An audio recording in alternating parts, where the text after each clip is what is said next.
A lot of players really struggle with creating width in their golf swing. And yes, width equals more speed and more consistency. But are you going about creating more width the right way? Let's talk about it today. I'm gonna head into the studio and get to work. The sport of golf is really challenging, and that's probably the reason why you clicked on this, because it is very hard. I understand that as a golfer myself. My name is Valentine. I have been a PGA teaching professional for almost 25 years now, and I am hoping my experience, my passion, my knowledge, and everything I've learned over the past 25 years can help you in some way. So click that subscribe button, come along this journey with me. And by no means am I saying I have all of the answers. Just like you, I'm learning every day, and I push myself every day to get better, and I encourage you to do that as well. So the reason why you clicked on this video is maybe you're struggling with width, or maybe you're just looking for some answers to why you don't hit the golf ball as far as you possibly can. And I'm gonna give a little spoiler alert here. It may be in your sequence of your backswing. That's why you're not creating a lot of width. So first things first, let's define what width is in the backswing.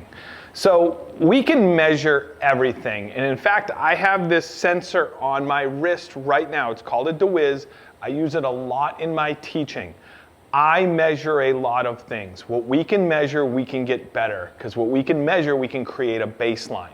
Everything else is just really anecdotal. You know, if I'm working with someone, say on what we're talking about today, width, and they're creating better width by, say, 1/2 inch, that may not be seen by the naked eye. That may not be seen by a two-dimensional camera. That may not be seen or felt, I should say, by the player. But that is better. 1/2 inch is better than nothing.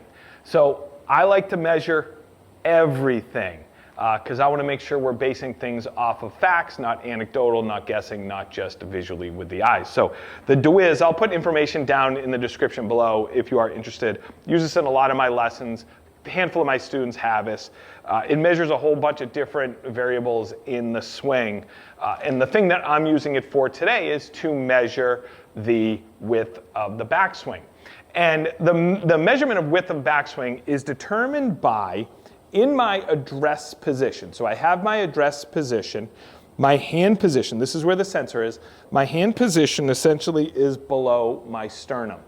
So from here, once I get to this point, it's measuring this distance from my sternum to where the sensor is. So it establishes where it is at address, moves it up.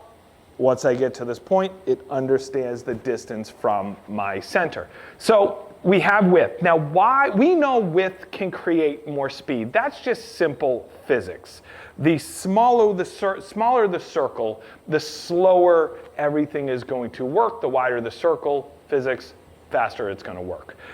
Why does it affect consistency? Because this is something that's not talked about a lot, or I would say understood by students. And I have a really good analogy, a really good visual that I use. So if you've ever played the game of tetherball. So what tetherball is there is a pole, there is a string and a ball on the pole. It's a very simple game. Typically it's played with 2 players, and the object of the game is to get the ball to go around the pole until it stops, or until it reaches the end of the string. Now you have one person on one side that's whacking the ball as hard as they can. It goes around, the other person trying to block it and go around. It's a good athletic, fun game, I guess you could say. I keep thinking of Napoleon Dynamite. If you know, you know. Now, when you hit that ball and the string goes straight out and the ball is moving around, the ball's moving its fastest. It's also the most stable at that point. When it starts to lose speed or doesn't have enough speed, or the string gets shorter because it's not hit hard enough, what happens? The ball loses its stability as it goes around, and it's very inconsistent. That's essentially, not one-to-one, but essentially what happens in the golf swing. So if I have some good width, I can maintain certain positions much more consistently. If I am shrinking the width and I'm collapsing my arms, what's happening? I am going to struggle with consistency of impact, face control, low point control, angle of attack, arc depth, face angle, everything basically that we need to do to hit the ball as consistent as we can, because it is not stable. So you have a lot of room for that club to essentially wobble as it comes back down to impact. So width not only is important for speed and adding some speed, but it's also important for consistency and control overall. So how do we create better width? Now, I am going to say, and I'll say this in all of my videos, each individual golfer is a different person. They have different body types. They have different limitations, flexibility. The brain is different, the way they think, their athleticism. So not all root causes are the same with everybody. We just have to have proper matchups. And this is the matchup that people typically struggle with, and the reason behind the struggle with width and consistency. So this is all about the sequence off of the golf ball. So the first move off of the golf ball. A lot of golfers bring the club back way too far before they start to engage their hips or their pelvis in the rotation of the body. So what ends up happening is the arms have nowhere to go but either collapse or go around the body. And I know a lot of you struggle with that because I see that a lot. Now, it doesn't also have to be this exaggerated collapse of the arms. It can be subtle. It can be more than what you can produce. And you could be losing, a half a mile per hour of speed and a little bit of consistency because of this. So this all stems back to the sequence off of the golf ball. We need the club head, the shaft, the grip, the hands and the arms working off of the ball, and then very early we need to start to create our pivot. We need to start to create the rotation of the pelvis. That trail hip has to start to work in. We need it to work in to create space at this point. If I have space, I can create width and extension. If I don't have space, my arms have literally nowhere to go at that point. And I'm exaggerating. This is an extreme, but I do see extremes. But if we don't have that space, we don't have room to extend. We don't have room to create that great shoulder turn that we need at that point in the golf swing. If I am here and then I'm late to pivoting, I'm most likely going to create a much flatter shoulder rotation at that point. If I get into this good sequence where I'm moving the club, pelvis is rotating, I'm creating an early pivot, I can now maintain, you can see my shoulder angle, I can maintain my tilts and I can maintain my angles much better. As a result of all of that, you are going to create a little bit more width, which is going to create a little bit more speed, and then ultimately you're going to play better tether ball. Again, if you know, you know.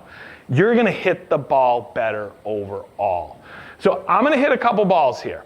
I am going to measure them with the DeWiz. I'm going to show you the data, and I'm going to show you what happens when my sequence is off as it relates to speed, club head speed. Ball speed's a result of how well you strike the golf ball, and then the dispersion, and we'll talk about it. So I have the DeWiz on. We're going to capture the data with that. I'm going to show you in the office after the differences of the swings as it relates to the data, and let's just see if the sequence changes everything. Now, one thing I do want to say, there are players out there that have physical limitations, hip flexor issues, mobility issues, that cannot create a lot of depth in their pivot. And yes, there are workarounds for that. So those particular players may have a harder time with this for obvious reasons. Now, the first 5 shots I'm going to hit, I am going to call these the poor sequence shots. So I'm going to let the arms travel much farther before I create a pivot. We're going to take a look at the data. We're going to take a look at the actual width and distance and to see how it changes when we make a much better sequence. We're also going to take a look at the speed changes, club head speed, ball speed. We're going to take a look at impact condition changes. We're also going to take a look at dispersion changes. Now, I'm going to do my absolute best to make a poor sequence swing and generate as much speed as I possibly can while making a poor sequence swing. So I got 5 shots here.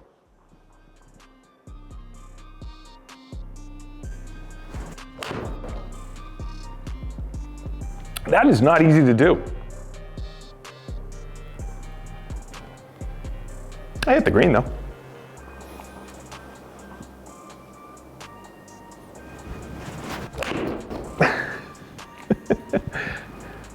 It feels to me, because this isn't my sequence, it certainly feels all out of whack. It does not feel fluid. But again, these are the types of players that I see every day, and maybe you deal with this as well.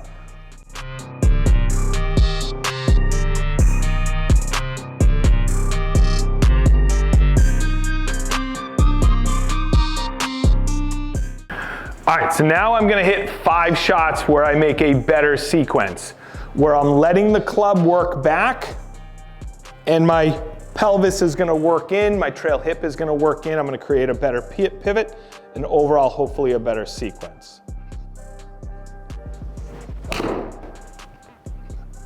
I mean, immediately I felt more speed. You can see obviously the difference in the carry. Immediately I felt more matched up, if that makes sense. Again, my job as a coach is to create the best matchups for each individual player. And this is a good, solid matchup for me.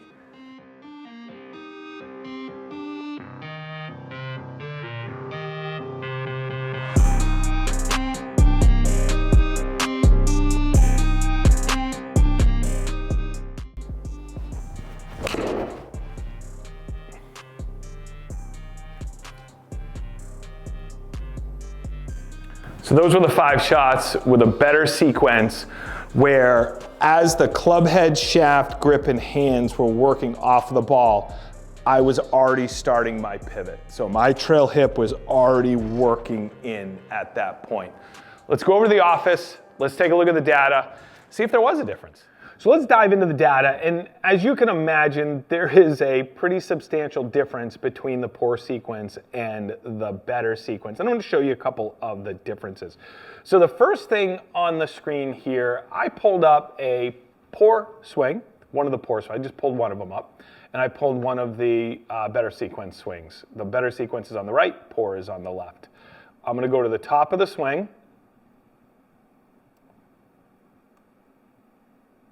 Of both. And there's some pretty obvious differences. And number one, when we talk about width, we talk about extension, we talk about distance from the center, there is no doubt this one is a little bit wider. You know, the arc's a little bit bigger. This one's a little shorter. But look at the difference in the pelvis rotation. Very little, a lot more over here. And a lot of this and all of this has to do with the sequence of events. If you're taking the golf club off the ball with your arms for too long before you start engaging the pelvis, you are never going to reach your potential. It's just not going to happen. And if you're working the proper sequence,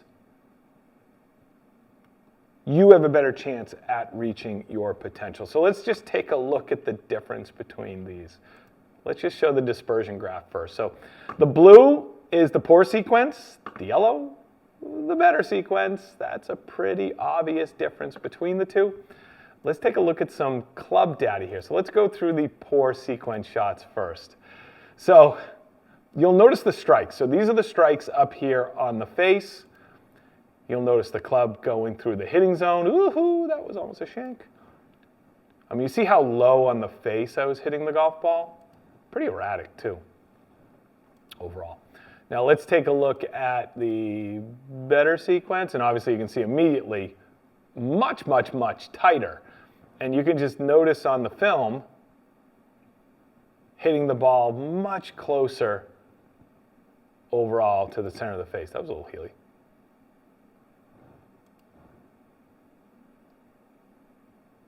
Much more repeatable delivery overall as well. So let's just take a look at the DeWiz data.